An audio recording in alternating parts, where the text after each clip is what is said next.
Uh, but Joel getting fucked up doesn't really happen in the DLC. Like he just sort of falls over, but it doesn't really show what happens to him. Okay. That's actually what happens later on in the plot. He does just trip over and it causes a whole chapter worth of mess. A dog's So, breakfast. welcome to the quarantine zone in Boston. Oh, come on! Fuck you. No one but us two is gonna get that, so I had to move along very quickly so as not to make a dog's breakfast of this whole thing. So Tess is voiced by Annie Rushing, who actually, I've never heard of Annie Rushing. There's a lot of newcomers here, I guess. She was in 24 and Bruce Almighty. No, not much to be like really proud of, I'd say. Must be running low again.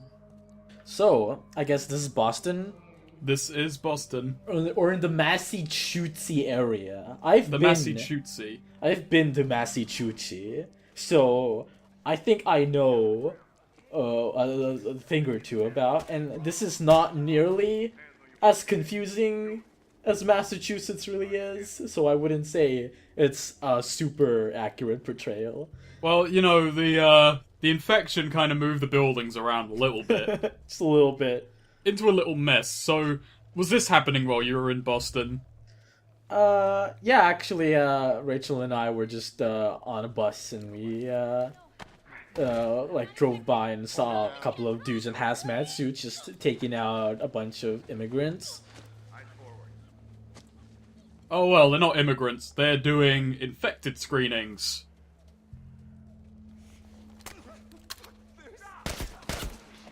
Oh, you can just stay here. Well, I wanted to see it. There's actually kind of a problem with subtitles in this game that you'll see just a little bit down the line, like a minute or so, but this what happens if you try and get in the way. Alright, people, this isn't a show. Keep moving along.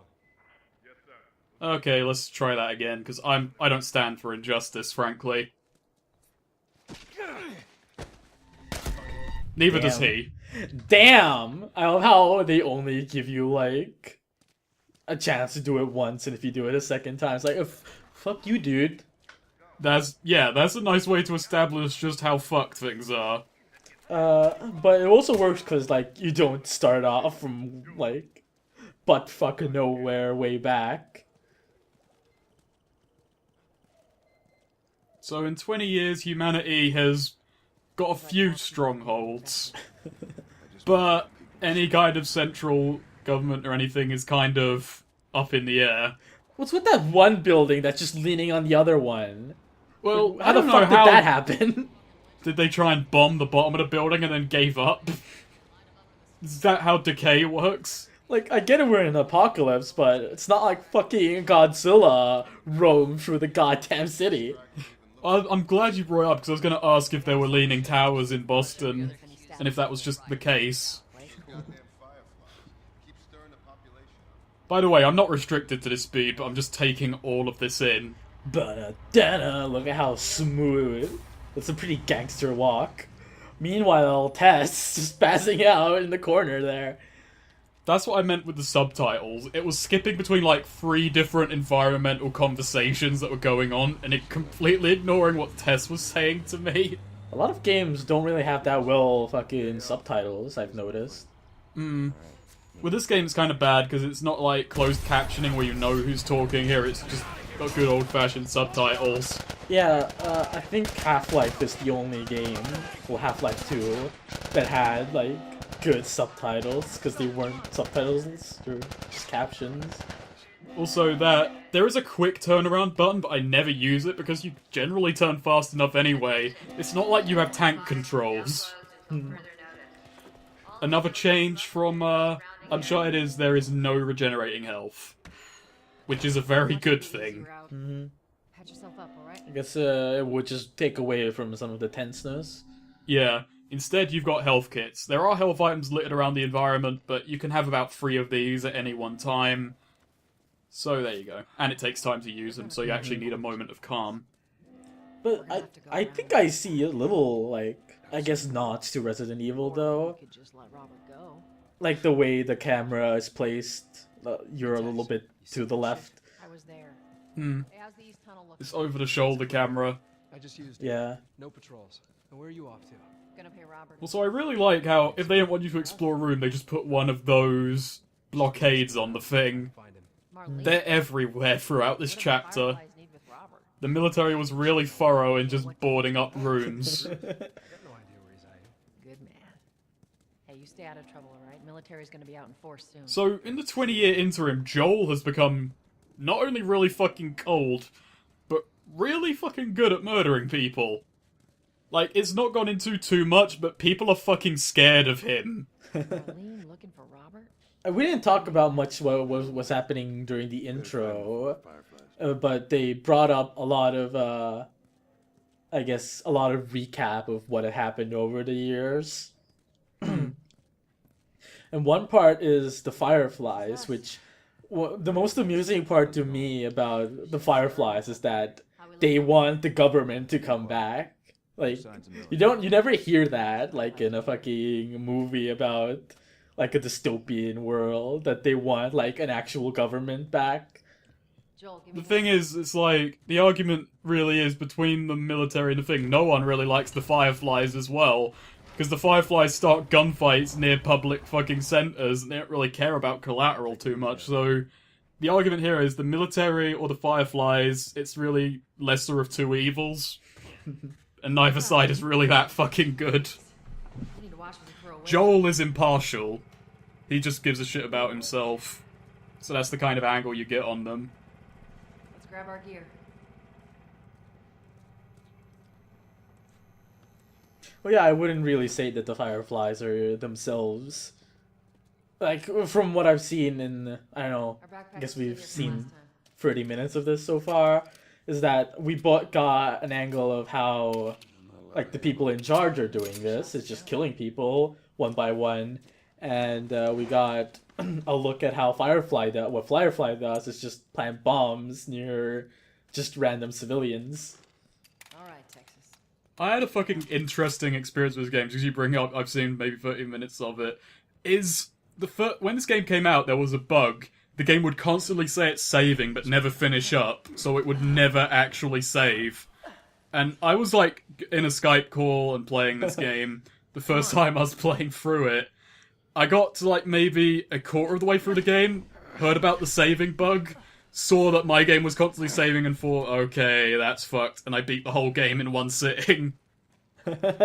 And, oh god, it really does get to you. This game actually is pretty lengthy when you do it all in one sitting on your first time around. Why did you do it all in one setting? Because I didn't want to lose the progress I'd already made, and as I got deeper into the game I realised I'd be losing all this progress too. So really it just came to a point where I was too deep. You know, it wasn't happening to everyone, Snake. It was It happening was just to a, like, small bug. but it affected me, and I made the most of it. How did it affect you? You probably didn't know. I did know, I saw the saving bug. In your own game? Yeah, because it said, like, it would constantly say saving now when I paused the game, but it would never actually save. Like, I couldn't reload to the last checkpoint or anything either, so it was kind of fucked. Kinda dumb, Snake. Didn't want to lose I'm all that calling you progress. Look at all of this foliage. Yeah, a big kind of thing about this game's kind of design is that nature is foliage. very, very easily reclaiming cities. And it looks fucking gorgeous most of the time. Yeah, the game does look pretty. Like, even the environments look pretty. It's not gloomy. There's not a lot of gray. It's very colorful.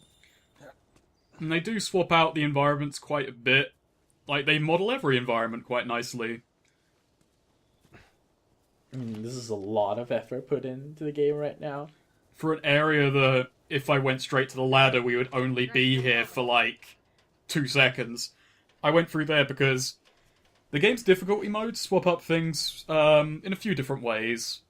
Like, for one, the most important change is the amount of random clutter you get that helps you get ammo and craftable items is severely reduced on higher difficulties. So you have to be even more conservative. We're playing on normal, which gives us a fair few items. Ladies first.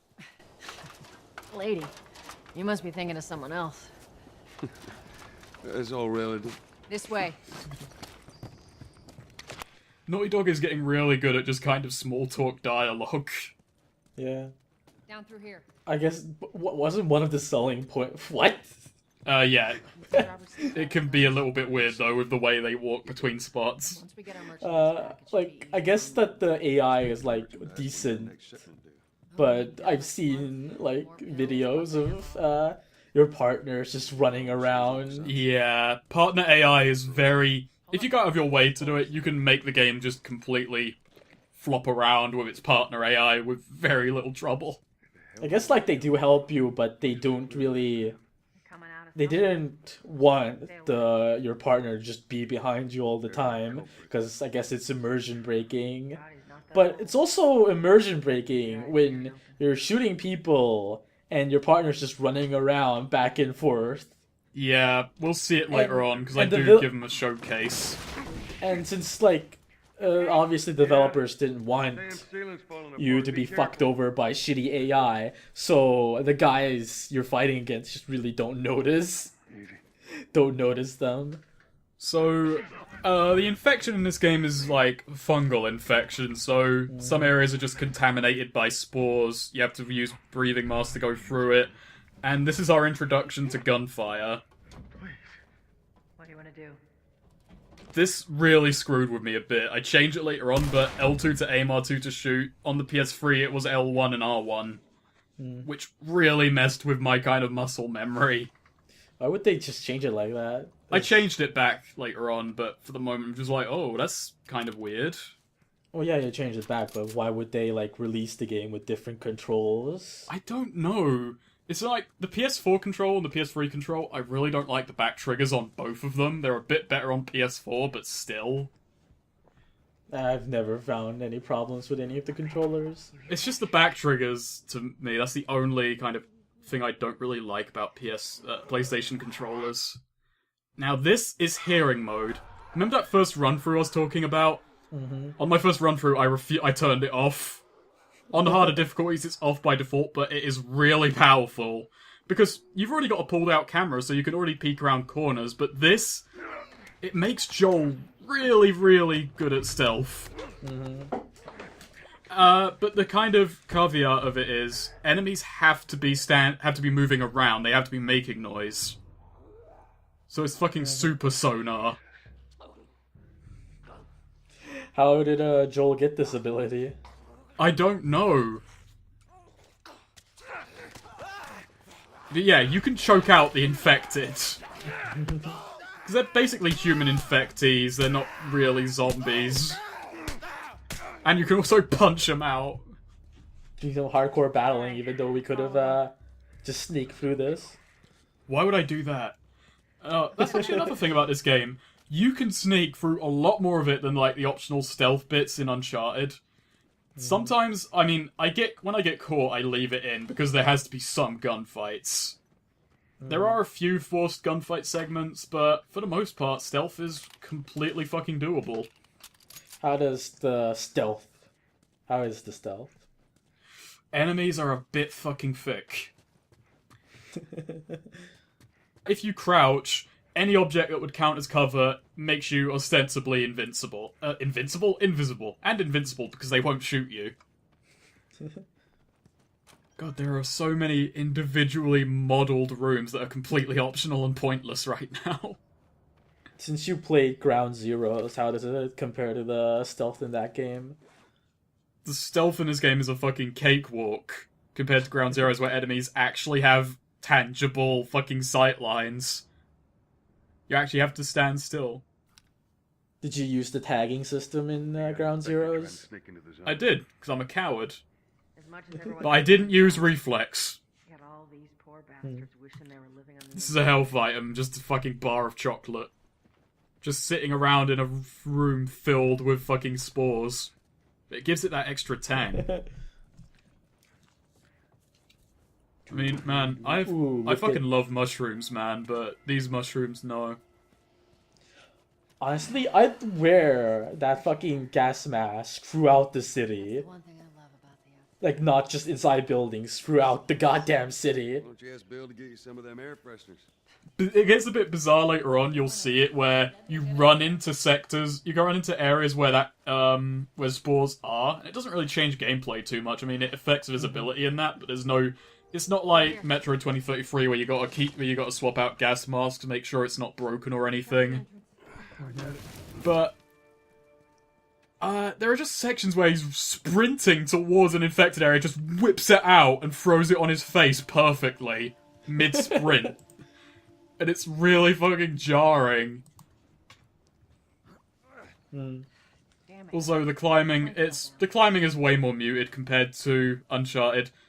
Despite the fact Joel's in his 50s, there is never any, I'm glad to say there's never any, oh, I'm too old for this bullshit. I'm too old for this bullshit. He just gets on with I'm it. too old for this shit. I was really happy, because he has to be at least 40 years old. I'm guessing 50. Yeah, I think he's 50 at this point. Yeah. Like there's, unless he had, like, I think I can. Sarah seemed to be at least 10. At So- least.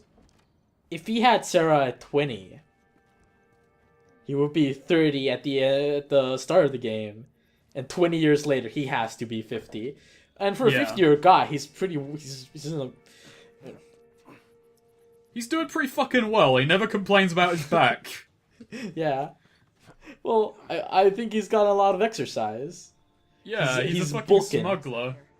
Yeah, It's really hard to bulk in the post-apocalypse where all there are chocolate bars and cans of peaches left over.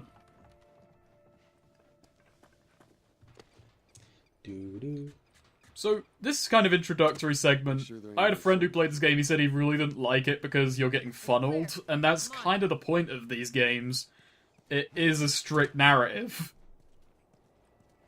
I don't understand the funneled fucking angle. Linear isn't a bad word.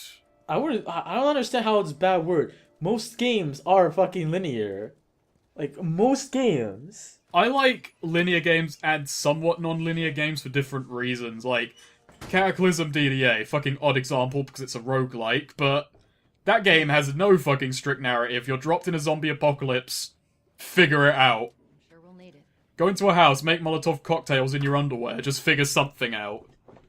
But I play that for entirely different reasons than I'm gonna play this game. Where I want something nice and structured and, Hey, little man. you know, it's got a bit of a narrative going. Sure the coast is clear? No soldiers, none of Robert's men, yeah?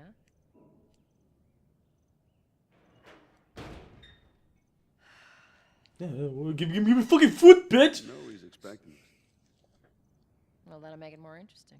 That's another thing, the currency now is ration cards. Turn off your flash. Fucking No. turn it off, Snake. No. Snake, what? I'll turn it off now. You're alright? Not right Not now. flashing this flashlight in these people's faces. Now, you hear me? Okay. You knew that. This is just... So, another question about Boston. How much of it is like this? I think The Last of Us, they cleaned their act up a little bit. Oh, that's a bit of a shame. I was hoping for the true gritty kind of Boston experience. I don't know. I was in a lot of, I guess. What's the bloody baseball bat to people ratio actually like? I don't know, I was in more nicer places in Boston, but if you've read any news about Boston, it can be a pretty fucked up place. Yeah. I do stick around for this because I've got bets. I've got ration cards riding on the guy in the wife beater. Yeah! Where do you think you're going? Malik, They animated that whole fucking thing. Didn't realize you two were together. Go ahead. I want to get on the fight, so just spam the fucking square button and I'm fine. Who's that? no, It's kind of... I'm not sure if I'd call it an evolution of what Uncharted 3 did with the melee system. It's a bit more simplified. I mean, the fucking melee in Uncharted 3 got really repetitive with those big guys. This game never really has an equivalent. Oh, fuck this. You can also do this. I'm going to be stopping and just showing these notes briefly. But basically, this Yeah. guy is really mad about fucking work. He's being dragged out of the quarantine zone for it. I love that they actually like give you a chance to like read it out. Like not just fucking put the paper in there. You have to struggle to what the fuck is this? Who wrote this? There we go. What? I'm not going to grab everything in the game because finding it all... Some of this stuff is really well hidden, but I'll show off everything I find, and it'll be a fair bit of it. Fireflies aren't too well liked by the military. I guess like there's probably going to be like story stuff too, like So... someone's journal entries. Oh, there are journal entries. Ooh, journal entries.